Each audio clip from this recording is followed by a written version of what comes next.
Okay guys, we're doing the beta assembly on a Brullen i36 2020 model. Let's get started. So you've got your beta, use your Brullen approved lubricant, place it on here like so, rub it around a nice medium application. Then we get our drive shaft boot seal on like this one. And very important, pack the lubricant in there like this.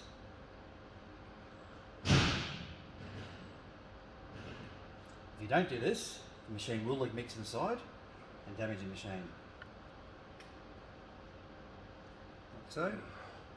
They go either side, push it in, all the way back, make sure it doesn't turn. Easy. Second beta assembly, exactly the same procedure. Lubricate the drive shaft, nice medium application around there. Push the boot seal, push them all the way on, pack the lubricant in there. Like so. On this side,